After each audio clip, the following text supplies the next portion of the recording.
নমস্কার বন্ধুরা, তোমরা সবাই কেমন আছো? আশা করি ভালো আছো, সুস্থ আছো। আজ আমি তোমাদের প্লাজো প্যান্ট কাটিং ও স্টিচিং করে দেখাবো। তো বন্ধুরা, এখানে যে নিয়মটি আমি দেখাতে চলেছি সেই নিয়মে আপনারা ছোট থেকে বড় যে কোনো সাইজের প্যান্ট কাটিং করতে পারবেন। তো ভিডিওটি অবশ্যই শেষ পর্যন্ত দেখুন, স্কিপ না করে। বন্ধুরা, আমি এখানে 1.5 মিটার কাপড় নিয়েছি। আপনারা চাইলেও এর থেকে বেশি নিতে পারেন। আমার যে কাস্টমার, সে বেশি ঢোলা প্লাজো প্যান্ট করবে না, তাই আমি 1.5 মিটার কাপড় নিয়েছি। তো প্রথমে আমরা কাপড়টিকে উল্টো করে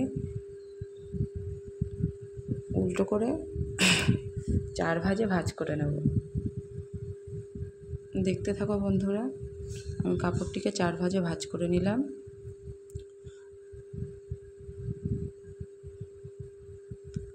চার ভাঁজে ভাঁজ করে নিয়ে কাপড়টির খোলা মুখটি আমার উল্টো দিকে রেখে আর জয়েন মুখটি আমার দিকে রাখবো।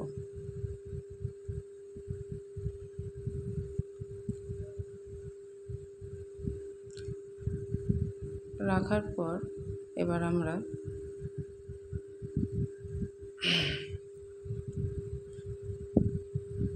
আমরা পায়ের নিচে যে মুহুরির মাপটা আছে তার জন্য আমরা সমান করে সেখানে একটা দাগ কেটে নেব। তারপর পায়ের মুহুরির সেলাইয়ের জন্য আমরা 1.5 ইঞ্চিতে মার্জিন করে নেব। আবার তোমরা যদি নিচে সেলাইটা সরু চাও তাহলে 1.5 ইঞ্চির বদলে 1 ইঞ্চিও নিতে পারো, যার যেমন পছন্দ। যদি বেশি লাগে তাহলে 1.5 ইঞ্চির থেকে বেশি 2 ইঞ্চি 2.5 ইঞ্চি নিয়ে সেখানে নিচে মোটাভাবে সেলাই দিতে পারো, সেটা কাস্টমারের পছন্দ অনুযায়ী। আমরা এবার দাগ টেনে সমান করে নিলাম। এবার আমরা আসবো ঝুলের মাপ। ঝুল অর্থাৎ লম্বা, আমার এখানে লম্বা আছে 37 ইঞ্চি। তাহলে আমি পায়ের মুহুরির ওখান থেকে 37 ইঞ্চি ঝুল মাপ নিয়ে নেব। সমান করে টিক মার্ক দিয়ে আমরা লাইনটিকে টেনে দেব।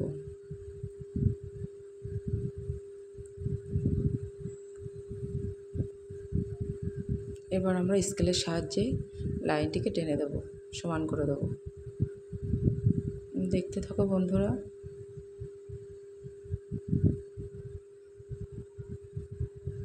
তো আমাদের এখানে প্লাজো প্যান্ট কাটিংয়ের ক্ষেত্রে কোমরের মাপের কোনো প্রয়োজন হয় না, আমাদের এখানে হিপের মাপের প্রয়োজন। হিপের মাপ যা থাকবে তার সাথে 4 যোগ করে তাকে 4 দিয়ে ভাগ করে যেটা হবে সেটাকে কোমরের মাপ ধরে নিতে হবে। সুতরাং আমাদের এখানে কোমরের মাপ হচ্ছে 37 ইঞ্চি।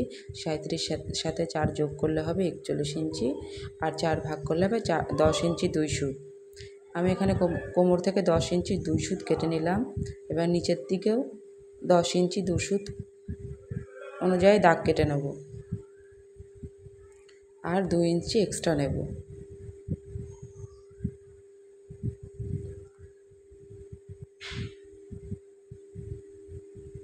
এবার আমরা দাগ কেটে নেব।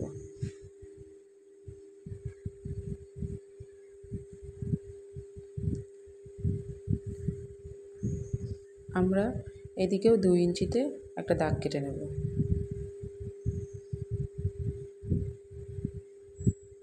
এবার আমরা এটাকে সমান করে গোল করে দাগ কেটে নেব। দেখো, আমি সুন্দর করে এটাকে গোল করে শেপ দিয়ে দিলাম।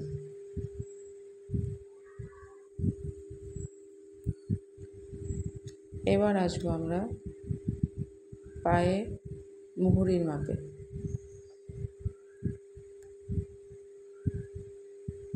না, আমরা আগে বেল্টের মাপটা নিয়ে নিই। আমরা এখানে বেল্টের মাপ নেব 3 ইঞ্চি। যদি তোমরা গার্ডার দিয়ে পরতে চাও তাহলেই 3 ইঞ্চি, আর যদি তোমরা দড়ি ভরে পরতে চাও তাহলেই 3 ইঞ্চি নিতে হবে। যেহেতু আমার এখানে গার্ডারের মাপ আছে 1 ইঞ্চি, সেহেতু আমরা 1 ইঞ্চি 1 ইঞ্চি 2 ইঞ্চি এবং সেলাইয়ের জন্য 1 ইঞ্চি ধরে নেব, 3 ইঞ্চি। এবার আসি আমরা নিচে পায়ের মুহুরির মাপে। আমার কাস্টমার যেহেতু ঢোলা প্যান্ট পরবে না, সেহেতু তার পায়ের নিচে মুহুরির মাপ আছে 11 ইঞ্চি। তার হাফ করলে হয় 5.5 ইঞ্চি। আমি 5.5 ইঞ্চিতে একটা দাগ টেনে নিলাম এবং এক্সট্রা নিলাম 1.5 ইঞ্চি সেলাইয়ের জন্য।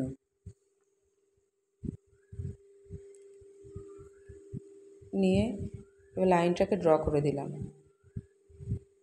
এবার আমরা প্লাজো প্যান্টের মূল ড্রয়িংটা করে নিলাম। এবার আমরা প্যান্টটা আস্তে আস্তে কেটে নেব। দেখতে থাকো বন্ধুরা।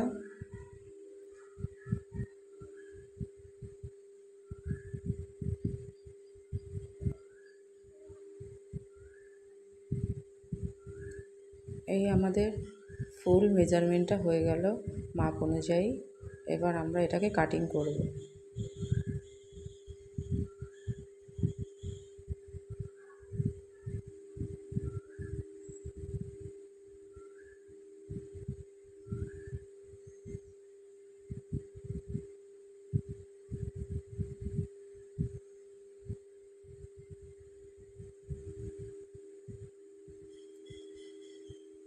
আর এই কাটিং করতে করতে তোমাদের একটা কথা বলে রাখি, তোমরা অনেক সময় গার্ডারের মাপ কেমনভাবে নেবে সেটা বুঝতে পারো না, তো কোমর অনুযায়ী গার্ডারের মাপ নিতে হবে।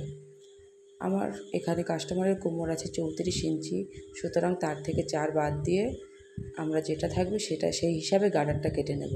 তো যেহেতু আমার কাস্টমারের কোমর আছে 34 ইঞ্চি, সেহেতু তার থেকে 4 বাদ দিলে হয় 30 ইঞ্চি। 30 ইঞ্চিতে আমি একটা গার্ডার কেটে নেব।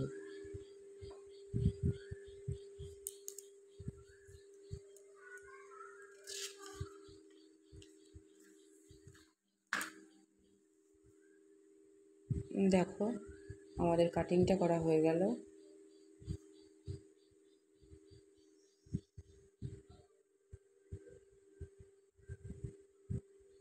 এবার আমি তোমাদের দুটো পার্ট পাশাপাশি রেখে দেখাবো। আর তোমাদের যদি আমার এই ভিডিওটি ভালো লাগে তাহলে একটা লাইক, কমেন্ট ও শেয়ার করে চ্যানেলটিকে সাবস্ক্রাইব করে দিও।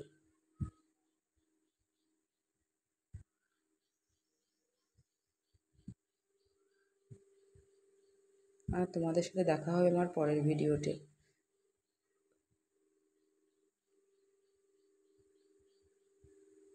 আর যদি তোমরা এই প্যান্টটার স্টিচিং অর্থাৎ সেলাই শিখতে চাও তাহলে আমার কমেন্ট বক্সে কমেন্ট করে জানিও। থ্যাংক ইউ বন্ধুরা।